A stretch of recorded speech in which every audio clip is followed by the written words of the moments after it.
چاہیے کہ اپنے ساتھ کسی اور کو پال سکے. جب یہ طاقت آ جائے تو پھر نکاح کے لیے آگے بڑھنا چاہیے اور نکاح کرنا چاہیے. نکاح اللہ تبارک و تعالیٰ کی قرآن کے مطابق فرض ہے. فَانكِحُوا مَا طَابَ لَكُم مِّنَ النِّسَاءِ مَثْنَىٰ وَثُلَاثَ وَرُبَاعَ. تم نکاح کرو، حکم خدا ہے نکاح کرنا. اللہ تعالیٰ یہاں پر یہ نہیں کرا اگر چاہتے ہو نکاح کرو، اگر تم کو پسند ہے نکاح کرنا تو نکاح کر لو، مرضی تمہاری ایسے نہیں. اللہ تعالیٰ نے فرمایا تم نکاح کرو 2 عورتوں سے، 3 عورتوں سے، 4 عورتوں سے، لیکن اگر تم ان کے درمیان عدل قائم نہ کر سکو، انصاف نہ کر سکو تو بس ایک عورت سے نکاح کرو. اور دور حاضر میں اکثریت کی زندگی معمول ہے، تمام مسلمانوں میں 90 سے زیادہ لوگ ایک نکاح کے بندے 2 نکاح کرنے کی ہمت نہیں، ایک کمالی نہیں جاتی دوسرے نکاح کرنا جائے. بہرحال نکاح انسان کرتا ہے تو سب سے پہلے اس کے پردے کا خیال، اس کے بعد اس کے رزق کا خیال، کھانے پینے سے محتاج نہ رکھے. اس کے بعد پہلا پردہ ہو گیا، دوسرا رزق ہو گیا، پھر تیسرا یہ کہ اپنی جانب سے اپنی طرف سے اس کو کوئی تکلیف نہ دے. مرد آدمی عورت کے اوپر ہاتھ نہیں اٹھا سکتا، اسلام منع کرتا ہے. عورت کا مقام ہے، اسلام میں عورتوں نے بہت نام کمایا ہے، اسلام میں عورتوں کا بڑا مقام ہے. جہالت جاہلیت جو دور گزرا ہے اس میں عورتوں کا مقام نہیں تھا.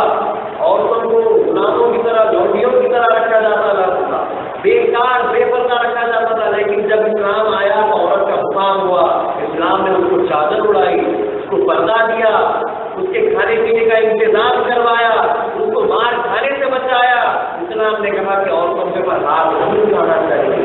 رسول اللہ صلی اللہ علیہ وسلم نے فرمایا کہ اگر تم کو تمہاری بیوی ستائے، پریشان کرے اور تمہاری بات نہ مانے تو اس کو 2 انگلیوں سے مارنا چاہیے. اگر بہت زیادہ بداخلاقی کرے، بدتمیزی کرے اور تمہاری بات نہیں مانتی تو پھر اس کو 2 انگلی سے مارو، اور ایسے مارنا چاہیے تو 2 انگلی کا نشان بھی نہ بیٹھے. یعنی بالکل ایسے اس سے زیادہ زور سے مارنے کا عورت کو دور تک نہیں ہوگا. عورت کے اوپر ظلم کرنا اسلام نہیں دیکھ سکتا، لیکن عورت کو چاہیے کہ شوہر کو فرمانا چاہیے. اس کے بعد اسلام اور آگے بڑھتا ہے. پھر اسلام نے بتلایا کہ مردوں کو چاہیے کہ اپنی عورتوں کا حقوق ادا کرے، حقوق مہر ادا کرے. جو کچھ بھی وہ مہر مانگتی ہے اس کو ادا کرے، چاہے مہر موجل ہو یا مہر معجل، یعنی اسی وقت مہر دے دے یا پھر بعد میں مہر دینے کا وعدہ کرے، لیکن دے. حوالے پہ گوانا نہیں چلے گا. لوگ وعدے کر لے کر زندگیاں گزار دیتے ہیں اور جب مرنے کا وقت آتا تو معافی معافی کراتے ہیں کہ بول مہر معاف کر دی، نہیں تو وہ مرتا نہیں ہے، اس کی جان نہیں نکلتی. اسرائیل علیہ السلام کھڑے ہیں، وہ قبض نہیں کر رہے ہیں، تکلیف ہو رہی ہے، مہر معاف کر، بول دے میں نے معاف کیا، بول دے. ہاں حرام ہے. اگر کوئی ایسی نیت رکھ کر نکاح کرتا ہے کہ میں مہر زندگی پر نہ دوں اور معاف کروا دوں گا تو ویسا نکاح حرام ہے. نکاح اگر کرتے ہیں تو مہر دینے کی طاقت رکھنا چاہیے اور مہر دینا چاہیے کہ وہ عورتوں کے حق ہے. اس کے بعد ایک اور شرط آتی ہے کہ بیوی کو اس کے ماں باپ کے گھر آنے جانے سے منع نہ کرے، لیکن عذر شرعی اگر پایا جائے، جیسے کہ مثال کے طور پہ آپ نے جس عورت سے نکاح کیا وہ مسلمان اور اس کے ماں باپ اگر کافر ہیں تو آپ اس کے گھر کیسے جانے گے؟ اس کے ماں باپ کے پاس حلال روٹی نہیں ہے، حرام کھاتے ہیں. آپ نے ابھی دیکھا کہ رزق کی اللہ تعالیٰ نے عورتوں کی یہ ذمہ داری مردوں کو دی ہے، تو پھر وہ کیسے دیکھ سکے کہ اپنی بیوی کو حرام کھانے کی اجازت دے؟ جب شرعی اصول کوئی شریعت کے وجوہات سامنے آتے ہیں تو مرد عورت کو اپنے شوہر کے گھر آنے، اپنے ماں باپ کے گھر آنے جانے کے لیے روک سکتا ہے. اگر ماں باپ عورت کو پردہ نہیں کراتے تو شوہر اس کا وقت بنتا ہے کہ وہ اپنے ماں باپ کے گھر آنے جانے سے نہ دے. وہ کہہ دے کہ تیرے گھر میں میرا پردہ نہیں کرتے تیرے ماں باپ، اور مجھے اس کی ذمہ داری ہے، میں نے نکاح میں باندھا ہے اور میرے اوپر ذمہ داری ہوتی ہے کہ میں تیرا پردہ کروں، کیونکہ عورت کے معنی نہیں ہوتے ہیں پردہ. آرائے عورت سے عورت ہوتا ہے لفظ، اور عورت کے معنی ہوتا ہے چھپا ہوا، چھپی ہوئی. اس لیے ہم بولتے ہیں مرد کی سطر عورت، یعنی مرد کہاں سے اپنے جسم کو کہاں تک چھپانا چاہیے. پھر بولتے ہیں عورتوں کی سطر عورت، عورت کو کہاں سے کہاں تک اپنا بدن ڈھانکنا چاہیے. تو شریعت بولتی ہے کہ ناک کے نیچے سے، بگڑی کے نیچے سے لے کر گھٹنوں کے نیچے تک مرد آدمی کا پردہ ہے سطر عورت. اور عورت کی سطر عورت بتاتی ہے کہ سر سے لے کے پاؤں تک کوئی چیز اس کی نظر نہیں آنی چاہیے سوائے ہتھیلیوں کے اور چہرے کے. چہرے کی اجازت کی گئی ہے، اسی لیے مکہ مکرمہ میں جب حج کو جاتے ہیں تو چہرہ اتنا سا، بالکل اتنا سا چہرہ رکھتے ہیں. لیکن شریعت اس کے اوپر بھی یہ بات کہتی ہے کہ وہ صرف حج کے لیے، عمرے کے لیے ہے، ورنہ ہر وقت اپنے چہرے کو بھی ڈھانکنا بہتر ہے. اس کے بعد مردوں کے اوپر اور ایک چیز اللہ تعالیٰ نے لازم کی کہ ان کے حقوق ادا کریں، ان کو اپنی ذات پہنچائیں، اور اس کی مہلت دی حالت موجودگی میں 6 مہینے اور حالت سفر میں 1 سال. اگر اپنی ذات اپنی بیوی کو نہ پہنچا سکو تو بیوی کو اختیار ہے، وہ چاہے تو اس کے نکاح میں رہے یا چاہے تو اس کے نکاح سے نکل جائے، شادی کی اجازت سے، مرشد کی اجازت سے. اگر عورتیں اپنے شوہر پر بھروسہ کرتی ہیں، اطمینان رکھتی ہے تو 10 سال 20 سال بھی گزار کر سکتی ہے. حضرت امام ابو حنیفہ رحمۃ اللہ علیہ کے پاس تو معلوم یہ ہے کہ اگر شوہر اس کی بیوی کو چھوڑ کر چلا جائے تو اس کو 90 سال انتظار کرنا ہوگا. 90 سال اسے کہتے ہیں 90 سال انتظار کریں کہ عورت زندہ رہتی ہے. تو اس کے بعد امام شافعی کے مسئلے کے اوپر چلتے ہیں کہ اگر 1 سال سے زیادہ گزر جائے تو حاکم کے پاس جائے. حاکم پھر اس میں حکومت کا استعمال کرتے ہوئے قاضی پوسٹر لگوائے گا، اعلان کروائے گا اور بول بھجوائے گا. اس طریقے سے 3 مہینے کی مہلتیں لیتے جب اس کو یقین ہو جائے کہ اس کا شوہر نہیں ہے تو پھر حکم دے کر نکاح بند کروا کر پھر اس کا دوسرے کو عزت میں بٹھائے گا اور پھر دوسرے نکاح کی اجازت کون کر سکتا ہے؟ حاکم وقت کر سکتا ہے. یہ شرائط ہیں نکاح کے. عورت کو سنبھالنے کے لیے اللہ تعالیٰ نے اتنے سارے شرائط مرد کے اوپر لاگو کیے ہیں، اور یہاں مرد پہلے ہی شرط کے اوپر عمل نہیں کرتا کہ اپنی بیوی کو پردہ کرانے سے عمل نہیں کرتا. آدمی اپنی بیوی کو پردہ کرنے سے بول نہیں سکتا، اس کا بس نہیں کرتا، طاقت نہیں کرتی. اللہ تعالیٰ نے آدمیوں کو عورتوں کے اوپر حکومت دے کر حاکم بنا کر بھیجا، لیکن یہاں الٹا ہو گیا ہے. آدمی نیچے آ گیا، عورت اوپر چل گئی. عورتوں کی حکومت چلتی ہے. یہ قیامت کا دور ہے. رسول اللہ صلی اللہ علیہ وسلم نے فرمایا کہ قریب قیامت میں عورتوں کا دور چلے گا، آدمیوں کا بس نہیں چلے گا. یہ قیامت کا دور ہے. اگر مرشد اپنے کسی مرید سے کہتا ہے، اس کا نکاح پڑھاتے وقت اس کے اوپر یہ لاگو کرتا ہے، لازم کرتا ہے کہ تو اپنی بیوی کی حفاظت کرے، اس کو پردے میں رکھے. وہ اگر کرنے کی کوشش کرے تو اس کے خاندان والے، اس کے گھر والے، اس کے پڑوس والے اس کو ٹوکنے لگتے ہیں کہ تو بڑا دیندار ہو گیا ہے، تو بہت دین کے اوپر چلنے والا ہو گیا ہے، اپنی عورت کو پردہ کرنے کے لیے ہمارے کو تو بدنام کر رہا ہے. ایسے ایسے نام لینا شروع کر دیتے ہیں. نیکی کے اوپر چلنے کی وہ کوشش کر رہا ہے اور اس کو نیکی سے روکتے ہیں. کتنی بری بات. سب سے پہلے اللہ تعالیٰ نے حاکم بنانے کے بعد آدمی کے اوپر جو پر قرار دیا ہے وہ ہے پردہ. آپ نے بیویوں کے تعلق سے نہیں سنا؟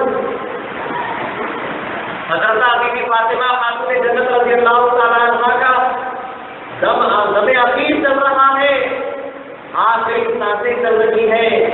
بیوی اٹھتی ہے، برتن کے اندر پانی گرم کرتی ہے، بچوں کو نہلانے کی فکر رہتی ہے، چکی بجا رہی ہے، روٹی ڈالنے کی تیاری کر رہی ہے. اس میں مولا علی مشکل کشا تشریف لاتے ہیں.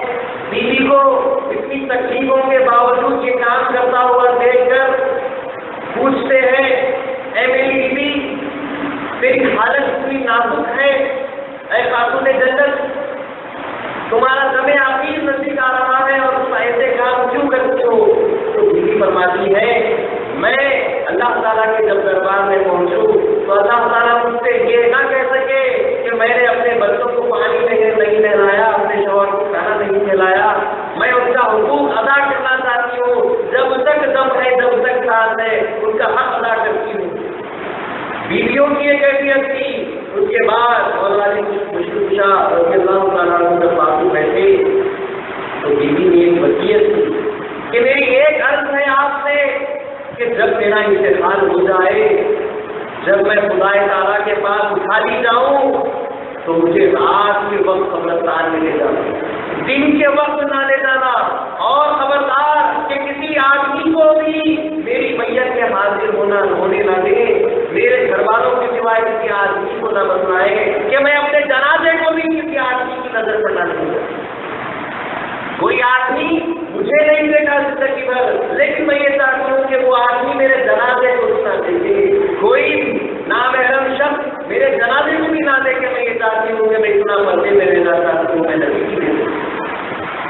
یہ آپ نے اپنے لیے نہیں کہا، آنے والی عورتوں کے لیے، آنے والی نسلوں کے لیے کسی نے بتلایا کہ عورت کو چاہیے کہ اتنا پردہ کرے کہ زندگی میں تو زندگی میں پردہ کرتی ہے، مرنے کے بعد اس طریقے سے اپنے آپ کو چھپائے.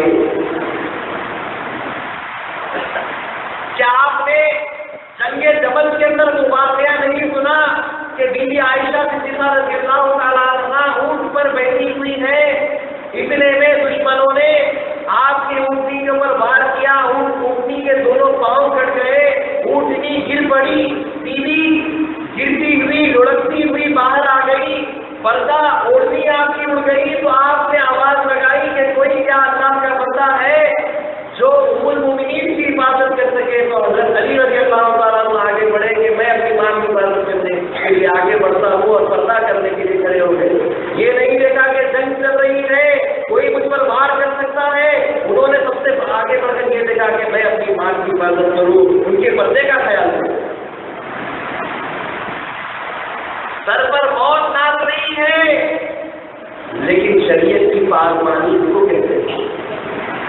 بی بی عائشہ صدیقہ رضی اللہ تعالیٰ عنہا نے جیسے ہی لرزہ کیا کہ میں بے پردہ کھڑی ہوں، مولا علی مشکل شاہ آگے بڑھے اور ان کا پردہ کر دیا. یہ ہمارے لیے سیکھ ہے. ہمیں شریعت کی باتیں کرنا نہیں ہے، ایک کان سے سنتے ہیں دوسرے کان سے نکال دیتے ہیں. یہ مومن کی نشانی نہیں ہے. مومن تو وہ ہے جو کہتا ہے وہ کرتا ہے، اور جو کرتا ہے وہی بولتا ہے، اس کو مومن کہتے ہیں. اور آپ کو معلوم ہونا چاہیے ایک بڑے آدمی پر ایک شیطان مسلط ہوتا ہے. اس کو بھٹکانے کے لیے، آدمی کو بھٹکانے کے لیے ایک شیطان اس کے ساتھ رہتا ہے، اور ایک بڑی عورت کے اوپر 10 شیطان اس کے ساتھ ہوتے ہیں اس کو بھٹکانے کے لیے. ایک کنوارے لڑکے کے اوپر جس کی شادی نہیں ہوئی ہے، کنوارا ہے، نوجوان ہے، اس کے لیے 10 شیطان ہوتے ہیں، اور ایک کنواری لڑکی کے اوپر 70 شیطان ہوتے ہیں اس کو بھٹکانے کے لیے، اس کو دین خدا سے ہٹانے کے لیے 70 شیطان ہوتے ہیں.